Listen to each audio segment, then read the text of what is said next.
Pandian stores அடுத்த வர எபிசோடில் பார்த்திங்க அப்படின்னா கோமதி பார்த்தீங்கன்னா கோவிலுக்கு தான் போயிருப்பாங்க. ஆனால் கோமதியோட அம்மா வந்து இந்த மாதிரி வீட்டில் வந்து கோமதி எங்கேயோ கோச்சிக்கிட்டு போயிட்டான்னு சொல்லிட்டு போய் சொல்லிடுவாங்க. இதனால் வீட்டில் உள்ள எல்லாரும் பார்த்தீங்கன்னா பாண்டியன் வந்து திட்டுவாங்க.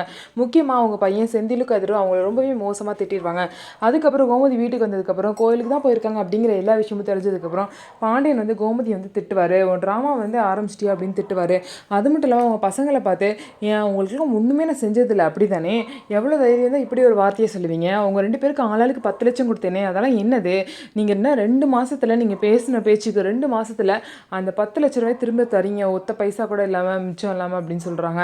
இதை கேட்டு கோமதி வந்து ரொம்பவே கோவப்படுறாங்க. என்னமோ அவங்களே வந்து உங்ககிட்ட பணம் வேணும் நின்ன மாதிரி பேசுகிறீங்க, மீனா தானே செந்திலுக்கு பணம் தரேன்னா, ஆனால் நீங்களாக தானே பணம் ஏற்பாடு பண்ணி கொடுத்தீங்க, கதிர் மட்டும் என்ன எங்கேயாவது நான் லோன் அரேஞ்ச் பண்ணிக்கிறேன் உங்கள் பணமே வேணான்னு சொன்னான், ஆனால் அவனுக்கும் நீங்களாக தான் கொடுத்தீங்க, இப்போ நீங்களாவே கொடுத்துட்டு பெற்ற பிள்ளைங்கிட்ட கடன்கார மாதிரி இப்படி பணம் கேட்டுட்டு இருக்கீங்க அப்படின்னு சொல்லிட்டு பாண்டியனை கோமதி வந்து திட்டுறாங்க.